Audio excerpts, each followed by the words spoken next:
ఝాన్సీ అనే నేను మీ ఇంటి ఆడబిడ్డగా ఒక అడుగు ముందుకు వేయబోతున్నాను. మరి మీరు?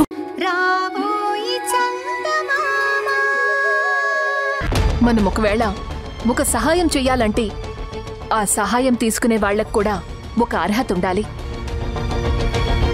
భరత్కి ఆ అర్హత లేదు. అతని కళ్ల ముందు నువ్వు చనిపోతున్నా కనీసం మానవత్వం చూపించని మనిషి. అలాంటి వాడి కోసం నువ్వు జీవితాన్నే పణంగా పెడుతున్నావు. చూడు నేత్ర, అసలు ఈ జీవితం ఇచ్చిందే భరత్. అతను నా మెళ్ళో తాళి కట్టడం వల్ల నేను మళ్ళీ బతికాను, లేదంటే అప్పుడే చనిపోయేదాన్ని. అలాంటప్పుడు నా భర్త కోసం నా ప్రాణం ఇస్తే మాత్రం తప్పేంటి? నిన్నిలా చూస్తుంటే నాకు రోజు రోజుకి భయం పెరిగిపోతోంది. అతను తప్పతాగి వెనక ముందు ఆలోచించకుండా ఎవరికో సంతకాలు పెట్టి ఆస్తులన్నీ పోయే పరిస్థితి తెచ్చాడు. పైగా దానికి కారణం నువ్వంటూ నీ మీద నేరం నెడుతున్నాడు. అలాంటి వాడిని నువ్వు నమ్ముతున్నావేమో గాని నేను మాత్రం నమ్మను. నిన్ను ఇలాగే వదిలేస్తే రేపు వాళ్ళు నిన్ను చంపినా చంపేస్తారు. అబ్బా నేత్రా, నాకేం కాదని చెప్తున్నాను కదా, ఎందుకు నువ్వు నా గురించి టెన్షన్ పడుతున్నావు? ఇందాక కూడా కంగారులో ఆస్తమైన విషయం భరత్కి చెప్పబోయావు. నువ్విక్కడే ఉంటే ఆ రహస్యం ఎక్కడ బయటపడుతుందోనని నాకు కంగారుగా ఉంది. నేత్ర, నాకొక మాటివ్వు. నువ్వు పొరపాటును కూడా భరత్ గారికి నిజం చెప్పను అని నాకు మాటివ్వు. అప్పుడే నువ్విక్కడ ఉండడానికి నేను ఒప్పుకుంటాను. చూడు రుద్ర, నిన్నిలా అర్ధాంతరంగా వదిలేసి వెళ్లేదాన్ని అయితే అసలు నిన్ను వెతుక్కుంటూ ఇంత దూరం వచ్చేదాన్ని కాదు. నీకు నీ భర్త అంటే ఎంత ప్రేమో నాకు నా స్నేహితురాలంటే అంతే ప్రేమ. ఇంతకు ముందైతే నీతో మాట మాట పెరిగి నీకు దూరంగా ఉన్నానేమో. ఇప్పుడు నువ్వున్న పరిస్థితుల్లో నువ్వు నన్ను ఎన్ని మాటలన్నా సరే నిన్ను వదిలిపెట్టి వెళ్లే ప్రసక్తే లేదు. అలా అయితే దయచేసి నా భర్తని కాని, నా అత్తగారిని కాని, నా కుటుంబంలో ఎవ్వరిని కాని ఏమీ అనడానికి వీల్లేదు. వీళ్ళందరూ బావుండాలి. ఎందుకంటే వీళ్ళు బేసికల్గా మంచివాళ్ళు, చాలా మంచివాళ్లే. నేను వీళ్ల జీవితంలో ఎన్ని ప్రాబ్లమ్స్ క్రియేట్ చేసినా నేను చచ్చిపోతుంటే అన్నీ మర్చిపోయి నా ప్రాణాన్ని నిలబెట్టడానికి ప్రయత్నం చేశారు. నా మీద ఎంత కోపం ఉన్నా చివరికి నా ఆత్మ సంతృప్తి కోసం, నా ఆఖరి కోరిక తీర్చడానికి నా మెళ్ళో తాళి కట్టాడు. ఇదొక్కటి చాలు నేత్ర. చూడు, భరత్ కోసం నేను ఏదైనా చెయ్యొచ్చు, తప్పు లేదు.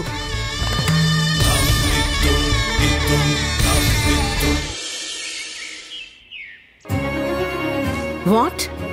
మీరు చెప్తుంది నిజమా? ఎంత మంచి శుభవార్త చెప్పారండి. చాలా సంతోషమండి. ఉంటానండి.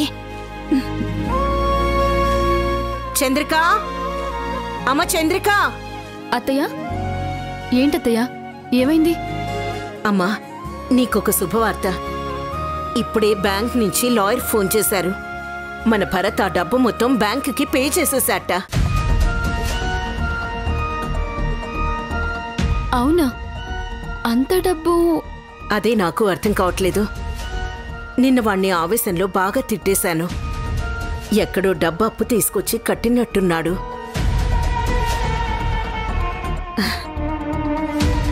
భరత్, వచ్చావా? మంచి పని చేశావురా.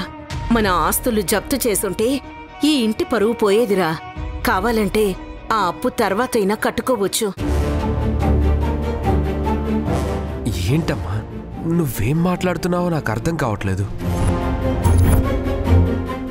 అదేంటండి, మీరు అప్పు తీసుకొచ్చి బ్యాంకు లోన్ తీర్చారట కదా? నేనా?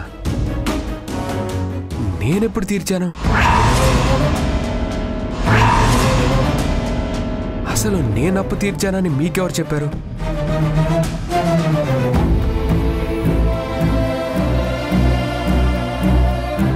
అదేంట్రా అలా అంటావు? మీ అప్పు తీరిపోయింది, ఇక మీరు టెన్షన్ పడాల్సిన అవసరం లేదని ఆ లాయర్ ఫోన్ చేసి చెప్పారు. వాట్? అప్పు తీరిపోయిందా? ఎలా? అదేంటండి మీరు అలా ఆశ్చర్యపోతున్నారేంటి?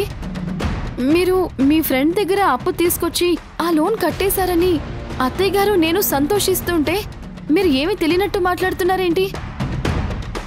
ఏంటి చంద్రిక నువ్వు కూడా? నాకంత అప్పిచ్చే ఫ్రెండ్స్ ఎవరున్నారు? ఏదన్నా కావాలంటే నా దగ్గర అడుగుతారు, కానీ నాకు 15 కోట్లు అప్పు ఇవ్వగలిగిన వాళ్ళు ఎవరున్నారు?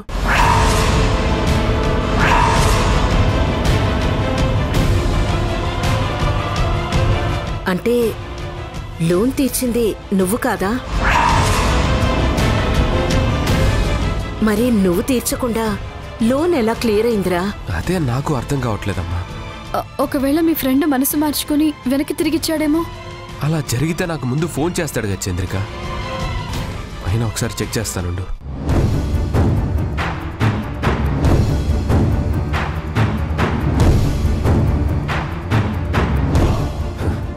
ఇంకా ఫోన్ స్విచ్ ఆఫ్ అనే వస్తుంది. వాడు అడ్రస్ లేడు. ఆల్రెడీ వాడి మీద పోలీస్ కంప్లైంట్ కూడా ఇచ్చొచ్చాను.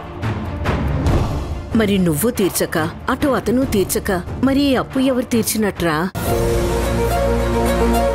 ఆస్తులు జప్తు చేయకుండా ఎవరు ఆపినట్టు? చంద్రిక, నువ్వేమైనా అప్పు తీర్చావా? లేదత్తయ్య, నేను అంత డబ్బు ఎలా తీసుకురాగలను? ఒకవేళ అంత డబ్బు వచ్చే సోర్సే ఉండుంటే నేను మీకు ముందే చెప్పుండేదాన్ని కదా. చెప్పకుండా లోన్ ఎలా క్లియర్ చేస్తాను? అదే నిజమే. కానీ అంత డబ్బు ఎవరిచ్చారు? ఎవరు మనల్ని సమస్యల నుండి బయటపడేశారు? అదే నేను ఆలోచిస్తున్నానమ్మా. ఆస్తులు జప్తు చేయకుండా ఆపడానికి నేను చాలా చోట్ల డబ్బు కోసం ప్రయత్నం చేశాను. ఎవరూ నాకు సహాయం చేయలేదు. అంత డబ్బు ఇవ్వగలిగిన వాళ్ళు మన సర్కిల్లో కూడా ఎవరూ లేరమ్మా. యాండి, ఎవరో మనకి బాగా కావాల్సిన వాళ్ళు, మన గురించి బాగా తెలిసిన వాళ్లే ఖచ్చితంగా ఈ పని చేసుంటారు. వాళ్ళెవరో ఖచ్చితంగా మనకి ఆప్తులే అయ్యుంటారండి. వాళ్ళెవరో తెలుసుకోవాలి. అవునరా, వాళ్ళెవరో తెలుసుకుని వాళ్ళకి థ్యాంక్స్ చెప్పాలి. అలాగే వాళ్ళిచ్చిన డబ్బుల్ని అణా పైసలతో సహా మళ్ళీ మనం తిరిగి చెల్లించాలి. ఒకరి రుణం మనం ఉంచుకోకూడదు. ఇన్ని కోట్ల రూపాయల సహాయం చేసి వాళ్ళ పేరు కూడా బయటికి రాకుండా గోప్యంగా ఉంచారు అంటే నాకు చాలా ఆశ్చర్యంగా ఉంది. ఆ సాయం చేసిందెవరో తెలుసుకుంటానమ్మా. నోరు తెరిచి అడిగినా ఎవరూ నాకు ఎలాంటి సహాయం చేయలేదు. అలాంటిది నేను అడగకుండానే ఇంత పెద్ద సహాయం చేశారంటే వాళ్ళు నిజంగా చాలా గొప్ప మనుషులై ఉంటారు. వాళ్ళెవరో తెలుసుకుంటాను. ఏదేవైనా ఇప్పుడు నాకు కాస్త ప్రశాంతంగా ఉందిరా. ఎక్కడ పరువు పోతుందో, అందరి ముందు ఎక్కడ తలదించుకోవాల్సి వస్తుందో అని చాలా టెన్షన్ పడ్డాను. నిజంగా భగవంతుడు పంపించినట్టే ఆ మనిషి వచ్చి మనకు సహాయపడ్డారు. ఇదంతా భగవంతుడి లీల.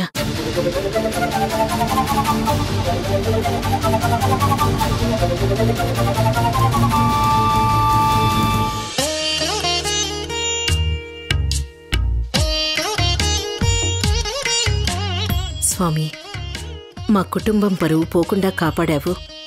ఎవరో తెలియని ఒక అజ్ఞాత వ్యక్తిని పంపించి మమ్మల్ని కష్టాల ఊబి నుంచి బయటపడేశావు. ఏదో రకంగా ఆ మనిషి ఎవరో తెలుసుకుని ఆ రుణం తీర్చేస్తాం. ఇక నుంచైనా మా ఇంట్లో కలతలు గొడవలు లేకుండా అందరం ప్రశాంతంగా ఉండేలా దీవించు స్వామి.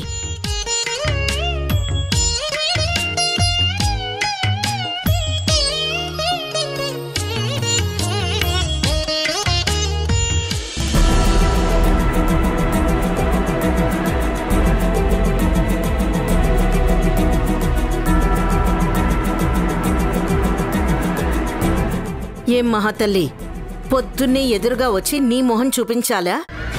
ఇప్పుడే మా మనసులు కాస్త ప్రశాంతంగా ఉన్నాయి. ఇప్పుడు నువ్వు కనిపించి ఉన్న ఆ కాస్త ప్రశాంతత కూడా నాశనం చేయకు. వెళ్ళు, వెళ్ళొక మూలన పడుండు. ఏమైందత్తయ్యా? మీరు సంతోషంగా ఉన్నారంటే నాకు చాలా సంతోషంగా ఉంది. మీకింత ఆనందం కలిగించే ఆ విషయం ఏంటో చెప్తే నేను కూడా హ్యాపీగా ఫీల్ అవుతాను కదా. నువ్వు హ్యాపీగా ఫీల్ అవుతావా? మేమెప్పుడూ బాధపడుతూ ఏడుస్తూ ఉంటేనే కదా నీకు ఆనందం. మీరు బాధపడుతుంటే తనకు ఆనందం అన్నారు, అలాగే మీరు సంతోషపడుతుంటే తను బాధపడాలి కదా. మీ సంతోషం ఏంటో చెప్పండి, అది విని తను బాధపడుతుంది. నువ్వు వెటకారంగా అన్నా నువ్వు అన్న దాంట్లో నిజం ఉంది. మేం నిజంగా సంతోషంగా ఉన్నావంటే ఇది కుమిలి చచ్చిపోతుంది. అందుకే దీన్ని బాధ పెట్టడానికైనా మేమెందుకు హ్యాపీగా ఉన్నామో చెప్తాను. నువ్వు ఏవంటూ మా ఇంట్లోకి అడుగు పెట్టావో ఆ క్షణం నుంచి మాకన్నీ కష్టాలే వచ్చాయి. చివరికి మా ఆస్తులు కూడా పోగొట్టుకునే పరిస్థితి దాపురించింది. మా నెత్తిన శనిగ్రహంలా నువ్వు కూర్చున్నాక మా అందరికీ మనశ్శాంతి లేకుండా పోయింది.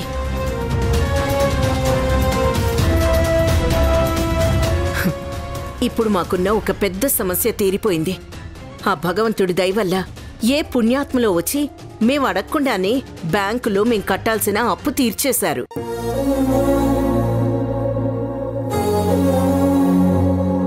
అవునా అత్తయ్యా? నిజంగా చాలా మంచి విషయం. నాకు చాలా ఆనందంగా ఉంది. ఏంటి ఏడవలేక ఆనందంగా ఉందని చెప్తున్నావా? ఇప్పటికైనా మేమెంత గొప్పవాళ్ళమో ఆలోచించు. మేం అడగకుండానే కోట్ల రూపాయలు మా తరపున కట్టారు అంటే మా మీద జనాలకి ఎంత అభిమానం ఉందో ఆలోచించు.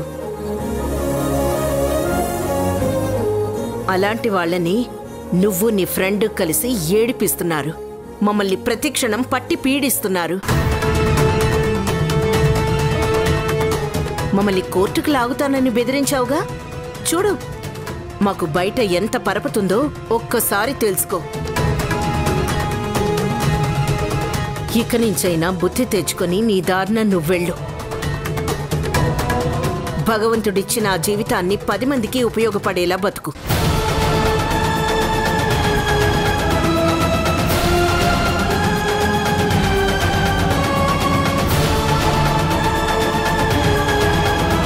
ఏంటి రుద్ర, ఆవిడ అన్నేసి మాటలంటుంటే చూస్తూ ఊరుకుంటున్నావు గాని ఏం మాట్లాడవేంటి?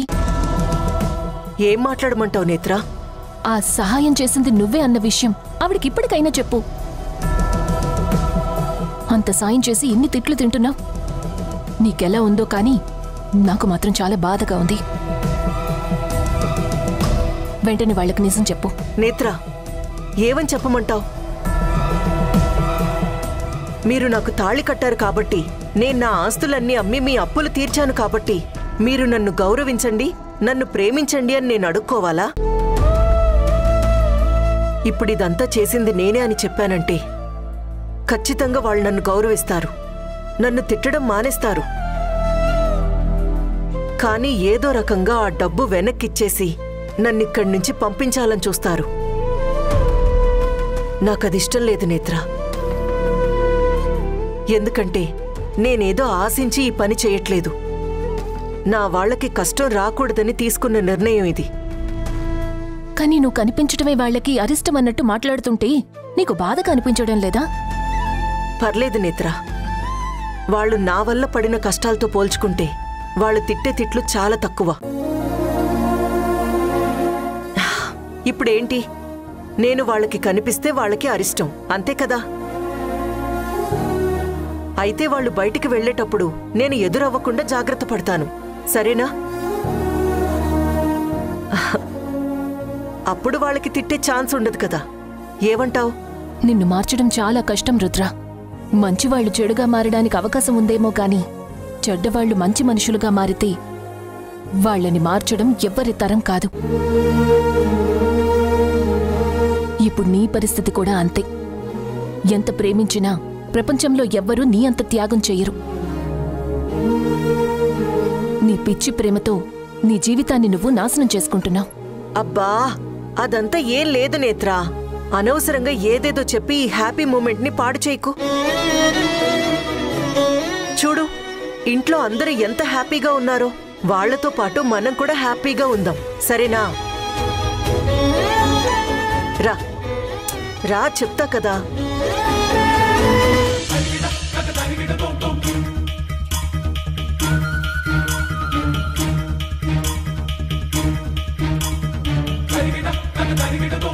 అసలు నమ్మలేకపోతున్నానండి. అంత డబ్బు ఎవరు కట్టినట్టు? వందలు, వేలు, లక్షలు కాదు, కోట్లు. అది 15 కోట్లు. అసలు ఇది నిజమేనంటారా? నిజంగా డబ్బు కట్టుంటారా?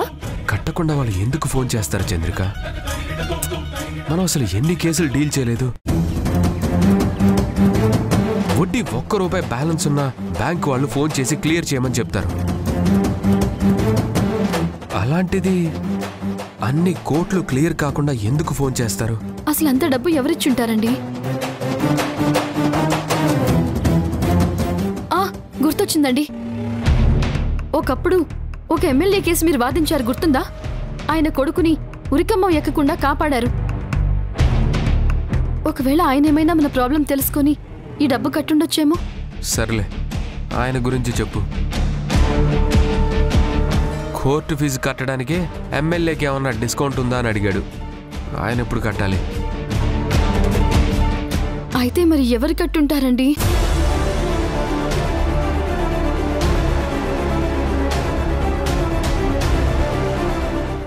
గుర్తొచ్చింది. ఒక ఎన్ఆర్ఐ ఫ్రెండ్ ఉన్నాడు కదా మీకు, ఆయనకి సంబంధించిన కేసు గెలిచారు కదా. ఒకవేళ అతనేమైనా? ఛాన్సే లేదు. No way. అసలు అతనికి నాకు మధ్య ఎలాంటి కాంటాక్ట్ లేదు. అసలు మనకి ఇంత అప్పున్న విషయం కూడా ఎవరికీ తెలీదు చంద్రిక. విత్ ఇన్ డేస్లో మనం ఈ స్కామ్లో ఇరుక్కుపోయాం. బయటికి తెలిసే ఛాన్సే లేదు.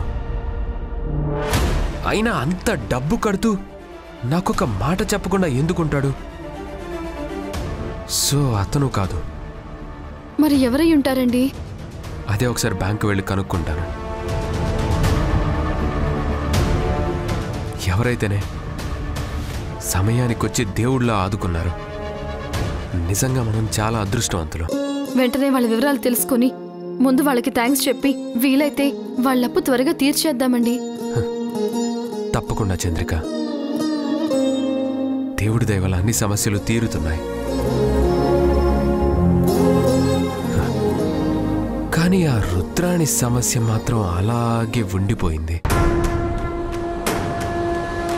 దాని నుంచి బయటపడితే తప్ప మనకింక మనశ్శాంతే ఉండదు. ఆ ప్రాబ్లం కూడా త్వరలోనే సాల్వ్ అవుతుందండి. నేను చెప్తున్నానుగా, మీరేం టెన్షన్ పడకండి. నువ్విలా పక్కనే ఉండి నాకు ధైర్యం చెప్తూ ఉంటే నాకు చాలా ప్రశాంతంగా ఉంటుంది.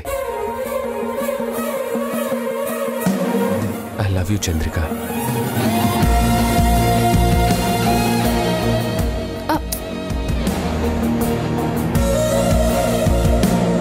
ముందు బ్యాంక్ వెళ్ళి ఆ పనేంటో చూడండి. వెళ్ళండి. అరే వెళ్ళండి. అరే చంద్రిక, చంద్రిక.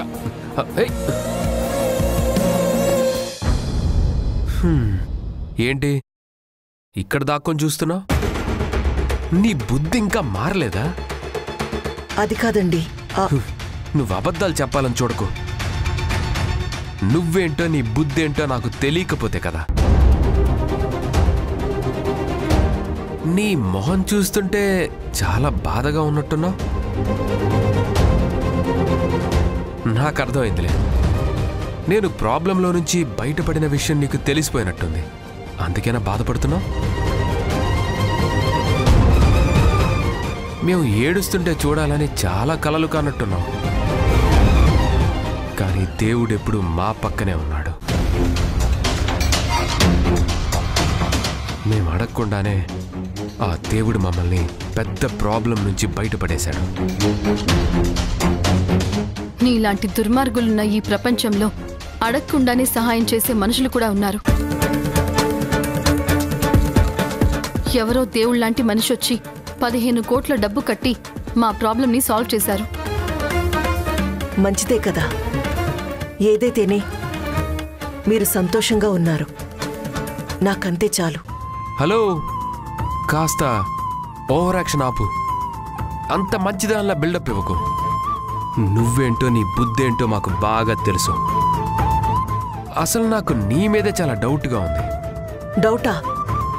ఏం డౌట్ అండి? నా ఫ్రెండ్ నన్ను నమ్మించి మోసం చేశాడు. నేను మత్తులో ఉండగా నా చేత సంతకాలు పెట్టించుకొని నా ఆస్తి మొత్తానికి ఎసరు పెట్టాడు. దాని వెనక నీ హస్తమేం లేదు కదా?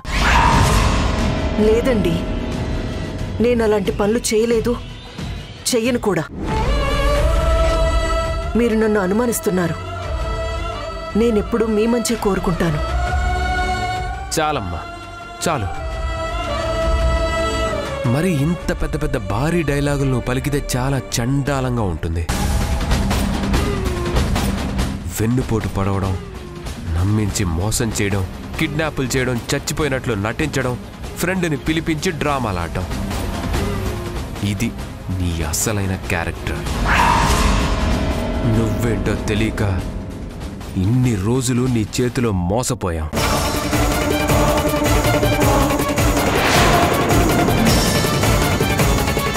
నువ్వు మా ఇద్దరిని ఎంత దూరం చేస్తే మా బంధం మళ్ళీ అంత దగ్గర అవుతుంది. నువ్వే చూసావుగా ఆయన నాతో ఎంత ప్రేమగా ఉన్నారు. ఆయన నా నుదుటన పెట్టిన ముద్దు ఈ జన్మలో నువ్వు పొందగలవా? నీ మెడలో కేవలం మోసం చేసి కట్టించుకున్న తాళి మాత్రమే ఉంది. కానీ ఆయన మనసులో నా మీద విడదీయలేనంత ప్రేమ ఉంది.